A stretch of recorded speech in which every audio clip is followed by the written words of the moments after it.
Hmm. The space gate to wait a minute, wait a minute. Nimbus? The space gate to Dark World is charged up and now open. It's your boy KDZ bringing you guys another Market Watch. And again, guys, the reason why I do these videos is because I have a huge passion for trading card games. I love talking about trading card games and want to continue to build a community that has the same love and passion for admiring all those gorgeous floor windows as I do. And with that, let's get into it. Yeah, I don't even remember the last time we were out here. Apparently, the last time we were out here, we were talking about for some Pokemon products, Pokemon TCG products. We got a Paradox Rift booster box case up. Paradox Rift, that must have been what we were going on and about. I know there was like just a recent regional that just popped off for Pokemon. Didn't watch it. I know I seen Tor Rec live there, but didn't watch it. I don't know what was being played. More than likely, it was Roaring Moon. It was Iron Valiant. Terrible names. Terrible names for Pokemon. Those are not even Pokemon names, in my opinion. Dope lure window right here for Groudon, though. But let's go back a little bit further. What is that? Paradox Rift. Okay, so Scarlet and Violet 151. Obsidian Flames, Paldea Evolved. Okay, 151, that was the special set. Obsidian Flames. Then we're going to stop there. So 151, the special set. Looking at this, those top prices are kind of expensive. Let's see.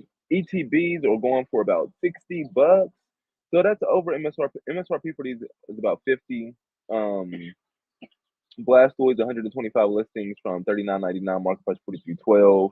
Charizard 106 listings from $100, market price from 111.67 for Charizard EX. Venusaur is hovering around the same $40 price point as Blastoise, 128 listings from 39.69, market price 39.94. Now I feel like this is strictly collectors. I don't know how much of a meta impact these cards are having.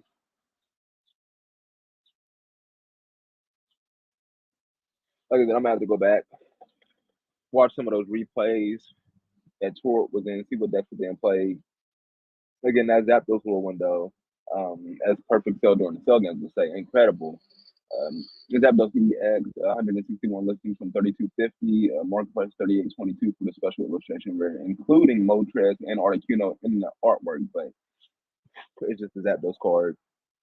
Of course, he's leading the way. He is the fastest. He has the highest speed stat of the three legendary bird Pokemon. Rightfully so. I mean, we got electricity, fire, and ice. It makes sense that ice would be the slowest. Um, Charmander illustration where it's still hovering at $30 price point. That's strong. That's some stand power coming from Charmander. In the mountains, it's natural region. That makes sense. It's natural habitat.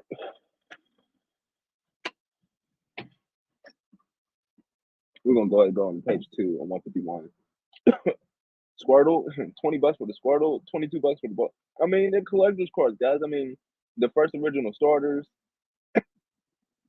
It's nice. War Turtle under the water.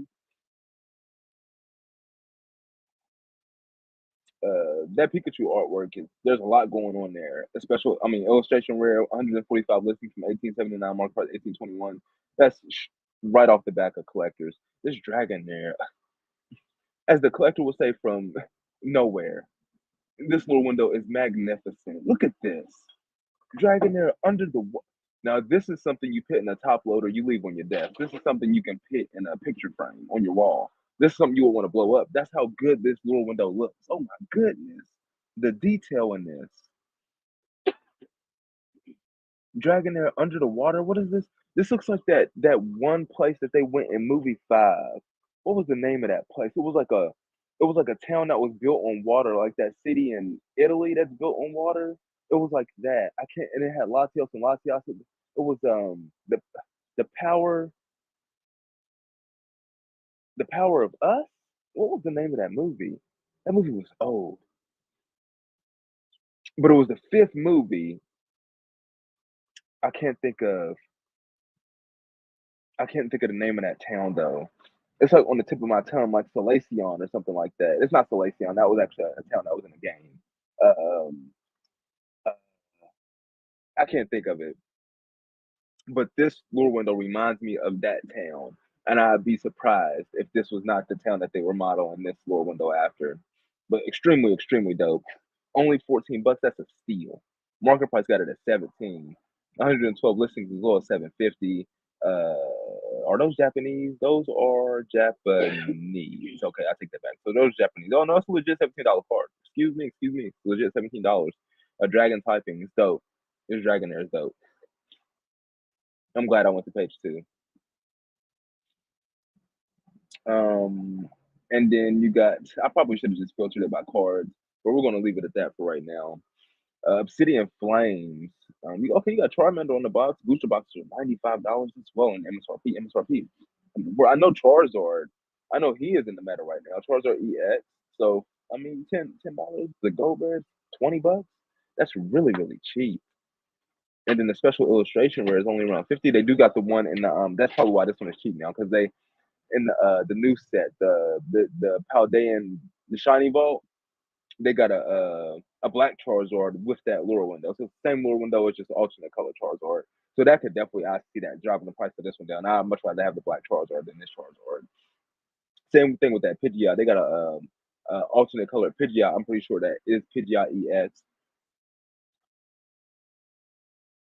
This little window right here, special illustration rares, Pidgeot EX, 185 listings from 1010, mark card 1015. That's why you got the double rare almost as expensive as the special illustration room because that special illustration is trash. Now, granted, it is extremely hard to pull. It's still fucking trash. Like, what is this? It looks like the game. I mean, if that's what they were going for, if they were trying to make this background look like the setting of inside the video game, then okay, that adds some flair to it. That does make it a little bit cooler. But I think that's what they're doing. But if they're not, if they weren't going for this little one that was terrible.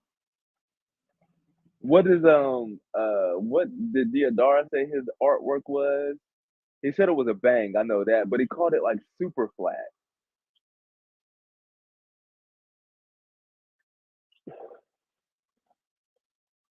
That's what this art is. It's super flat. And then this Nine Tails illustration where oh my goodness. Especially this Cleffa one too. Look at this. Is that Cleffa standing on water? I mean it is like a pound. So I can understand how it can float. And it is a fairy.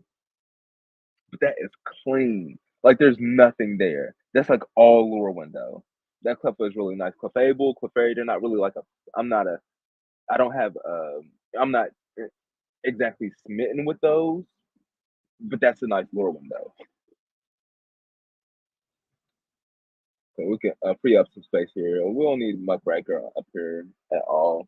As a matter of fact, I wanted to look at some MTG stuff because I had just like when I first started playing MTG Arena, like at the end of 2022, like I thought like from looking at other people play and stuff, I thought my color was going to be red. I thought my natural affinity was going to be, a red deck. And then when I seen how reds were played, I'm pretty sure I went over this in the Mark Watch before, but when I seen how the red deck was played with red aggro, like you want to spend your hand in 4 turns and end the match in 4 turns, I was like, I don't really like that play style. I'm not trying to win the match in 4 turns.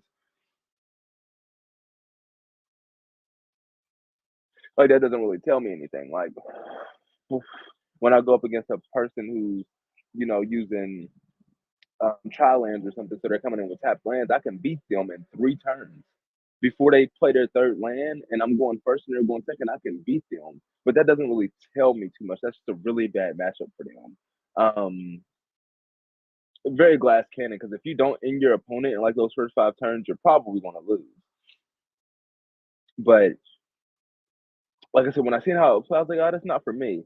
And then like when I started to see more and more just the different strategies and the different colors and how they focus on different types of strategies and how green is like the ramp strategy. Green is like the strategy that like accelerate lands. Let's go ahead and bring up, what I'm saying, what we got. Murder that call our manor is about to drop. It's getting closer and closer. But we're not really going to touch on that. Oh, wow, Cavern of Souls worthless. Market price got it at $1,000 for this Cavern of Souls. That's insane. I'm not paying that for a land. I'm sorry.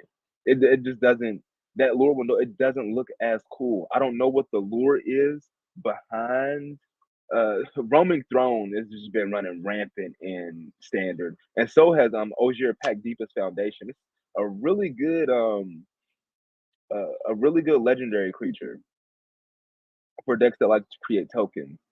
I was playing against a deck the other day because, like I said, continuing on what I was saying, um, and so I grew affinity for green and like mono green. And but when I started to play mono green, I started to realize mono green is extremely weak against a lot of the other decks because there are no board wipes in green. Green really didn't have draw cards at the time. They had very few removal spells for green. There's hardly any flying creatures in green. So like green has a lot of freaking weaknesses outside of the fact that they can just ramp better than any other color. Like you're gonna accelerate some lands, but if you don't like establish a board, but you're gonna die. So then I started to gravitate towards like decks that combine green into them, so I can get the ramp, but then I can get the protection from like the white with a board wipe, or black with spot removal, or I wasn't really using any red. It was white, it was black, or I could get the draw power from blue. Um, and just with this experimentation, I ended up with a 5 color deck. I ended up with a 5 color Planeswalker deck, which I probably think is my favorite deck. But it uses all 5 colors, so the ceiling is extremely high. But in all those matches that I went through, I went up against a huge number of decks, just huge number of decks. And some of the decks that I seen that were played against me that I thought were pretty cool were the red and white equipment deck. Um, I thought that one was pretty cool. I thought at first I played Alchemy, which is like the online format for MTG Arena. It like has cards that were specifically made for Alchemy that are only online cards. You can't find physical copies of these cards. They're made specifically for the online format. And I didn't realize that it wasn't standard, so I was playing it, and there was a dragon deck that was being used against me, and I thought it was super duper cool. But once I realized it was alchemy and like the dragons that they were using in it were alchemy, when I tried to go and build it, I was like, "Oh, this is trash." Because in standard at the time, back at the beginning of 2023, there were nowhere near enough dragons to build a legit dragon deck. And now, where we send that now January 2024, and the sets that came out recently, there's a lot more dragon cards that's been dropped. That's been increasing the ceiling of dragons, and I then created a dragon deck for standard, and I think it's really really dope. I wanted to look at some of those cards, IRL, see what their pricing was, but with that, now that I think about it, shit, I might be able to grab me a Roman throne and throw that in there. Dragon, what I'm saying, effects of dragon. All my cards are dragons. That's the only like type of deck I have of a focus type is a dragon deck. Let me say I got the 5 color planeswalker. I still have my mono green. Like I said, mono green since then has gotten a lot of buffs. They got draw power since the beginning of 2023, ridiculous draw power. They have ridiculous finishing power. Um, like mono green has gotten a lot stronger since the beginning of 2024. I mean, 2023. However, I still have my mono green. I have my 5 color planeswalker. I'm building the dragons, and I got the equipment deck. But I mean, yeah, looking at Roaming Throne right now, 180 listings from 2283 marked by 2413, and this is the regular version. This is not the borderless version, which is actually priced underneath that. That's how much people dislike the lure window on the borderless version. Borderless 201 listings from 1790, market price 2020, and the regular version for Roaming Throne 180 listings, market price 2413, as low as 2283. Same thing for Ogier Attack as well. Like um, it's showcase. It's borderless. It's cheaper than the regular version.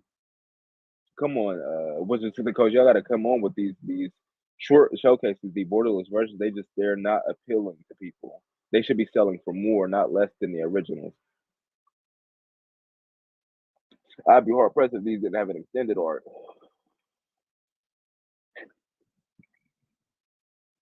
But yeah, I might have mine to throw Rolling Throne in that Dragon Den. I'm gonna have a look into that. Probably increase the ceiling of it. Same thing with Cavern of Souls because it's another type focused land based land. Throw dragon on there, cast anything. Chill Mill the Inner Sun. This is a card that I run in every deck. 223 listings from 55 from 1503 March 1446. This thing is strong. Galta Stampede Tyrant. That's kind of crazy that Galta. I don't even run Galta in my mono green. I'm not sure if I have him unlocked in the game. I'm not one to like be. And this is the borderless. See, the borderless is up on Galta. I'm not one to be spending money on the online games for the microtransactions. It just doesn't. Feasibly, it doesn't make any sense. Um, but yeah, I don't think I pulled a Galta in the game, so I don't think it's in my mono green. But Galta Stampede Tower enters the battlefield, put any number of creature cards from your hand onto the battlefield. And this is when he enters the battlefield. So you can cheese him out. You can, run green, white, invoke justice, green, white, and red. What is it? Big scores. Send Galta to the graveyard for 4. On your next turn, invoke justice, Galta back to the field, and depending on how many creature cards you have in your hand, you're looking pretty nice. So that's probably why Galta is up, because people are cheesing it. I haven't really seen it used in like. There's a green and red dinosaur deck that's running around in Arena right now that's extremely powerful because of that Imperial. What is it called? Bone Horde Dracosaur is strong too. I run that in a few different decks. Yeah, boy, this set is really, really cool. It has a lot of really cool cards. The Skull Sport Nexus, I've seen that used a couple times, but it never got to the point to where it did anything for me. It's crazy you have Gishath and you have Galta. Two legendary T-Rex dinosaurs that are just beastie as hell.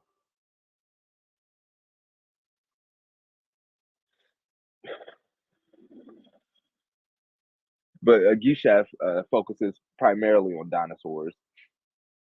And then Preacher of the Schism, I've been seeing this card running around heavily in black decks everywhere.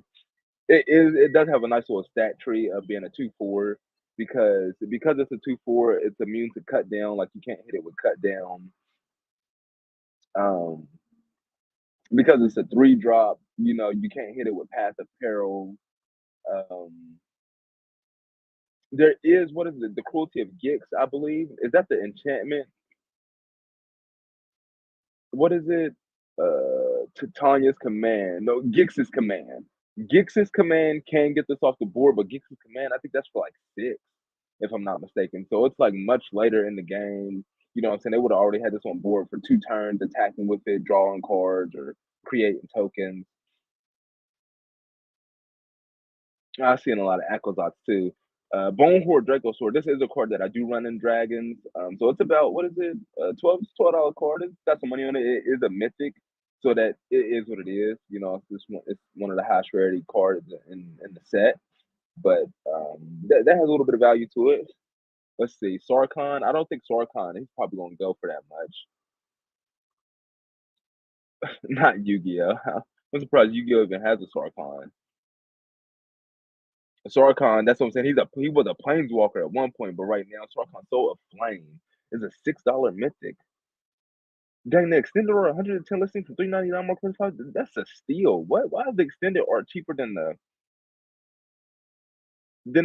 regular version? That don't make no type of sense. Give me the extended art all day. The extended art reminds me of like what they do in MTG Arena when you can like bling out your card. But hold on.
But yeah, uh, now after just looking at the first two cards, they're a little bit more expensive than what I was expecting. But I mean, I guess that's where they go. Like how John always says, casual doesn't mean cheap. Because I would definitely think that dragons would be a casual deck. It wouldn't be something in the meta. But these old Sarkon cards, crazy. Red and black, red and green, red and blue. But that was something that I did notice is that from creating those four decks that I play, I realized that I must really do have an affinity for red because outside of that mono green deck, the Planeswalker deck uses red in it. Like a lot of the cards are red. The red and white and green equipment deck that I use, it's red, even though that's mostly white too. And then the dragon deck is mostly red because most of the dragons are red. So I guess I was correct in my assumption that my affinity was towards red decks. But like I said, it wasn't red aggro burn. That's not the way. And I'm not like a that's not how I play Yu-Gi-Oh! Either. You're not going to catch me ever running a burn deck like that. Strategy just it doesn't appeal to me in the slightest. Like I want to use creatures like Blue Eyes White Dragon and attack for game. White Lightning, Kaiba, all day. But okay, let's see what else. What else we got? What else I run? I run Rift, Liberated Primeval. What's he looking like?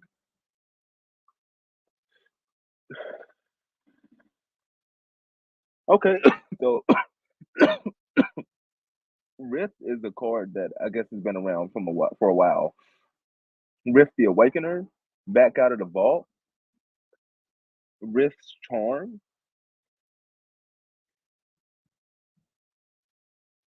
Oh, Dominaria Remastered. Okay, so Rift has always been. Whenever they go to Dominaria, you're probably going to see Rift.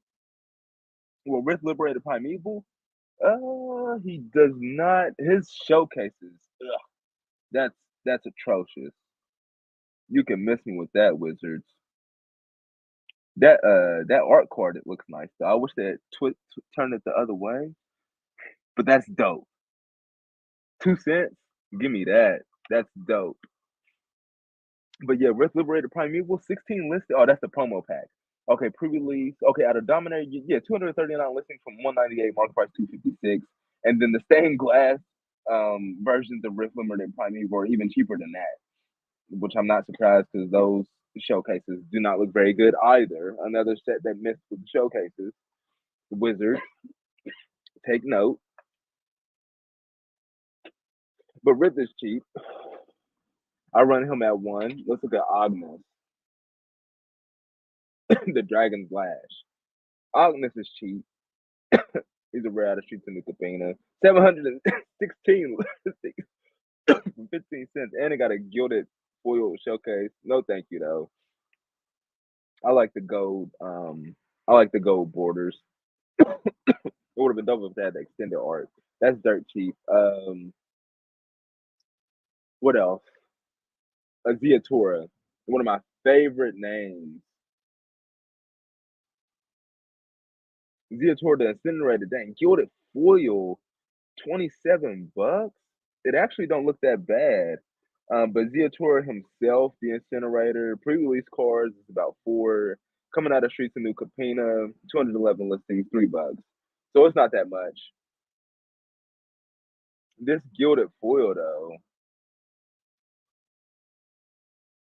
it doesn't look half bad, but I'd still rather just have the normal artwork for that one. The Ziatora's Proving Ground lands, like Graffine's Tower and stuff like they're borderless lands. I don't know if I'd pick those over maybe the showcases.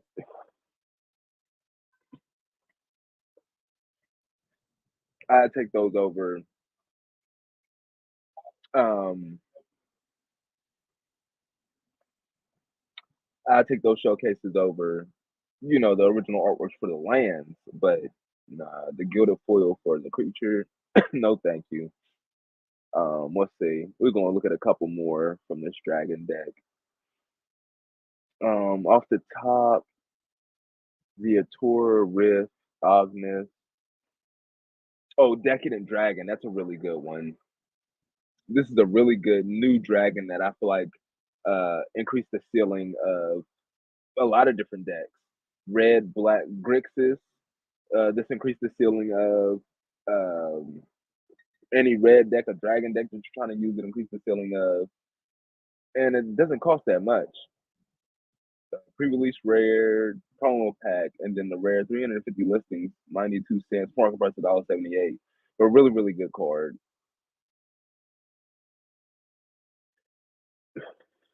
Like if your opponent hasn't established a board presence, this just creates a ridiculous amount of value. Magic has they have issues with people looking at each other's hands and decks though. Like there's so many different freaking cards that are dang TCG player really going hard. Look up there in the search bar, like it's giving you suggestions that are popping up like a ticker. Are you kidding me? Try red white instant. What? Try mythic auras. Come on now. Don't tell me what to try. Is that artificial intelligence? Trying to tell me what to look for because of the cards that I'm looking at? Now that would actually be kind of next level. I don't know how much I would use that though, because I don't ever get on the market. I mean, I guess if I'm just sitting here and it's like I don't have nothing else to look at, I mean that kind of gives people a little go to for market watches. Now that I think about it, if they ain't got nothing to go to. But anyways, yeah, Decadent Dragon, really cool card, very very cheap. Um, and then we'll look at Invasion of Takir.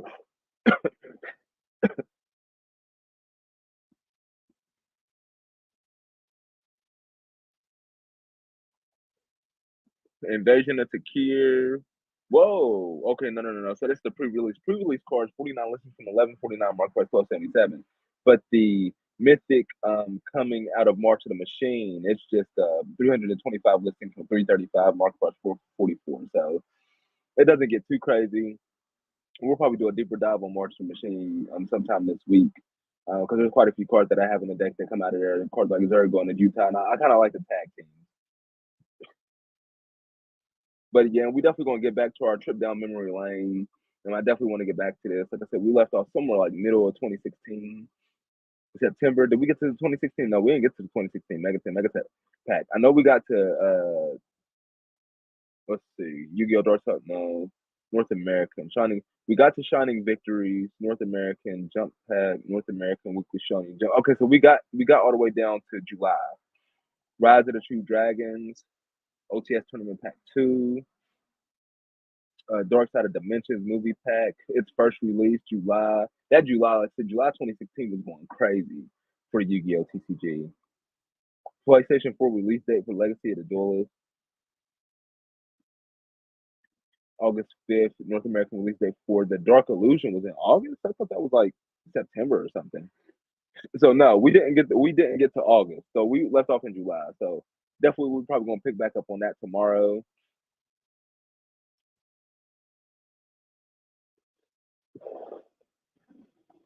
There wasn't any like individual singles that had stuck out to me recently. I haven't watched any market watches. I haven't seen what John M. Cole's been talking about. Fresh, V, MSK. I'm gonna have to catch up. But of course, guys, like always, hopefully I provided some value with this live stream market watch. Like Kakarot, send me your energy so we can get that space get charged up for part two. But with that, we're gonna be getting up out of here. Nimbus, are we in there? Are we in there? Yeah, we in there.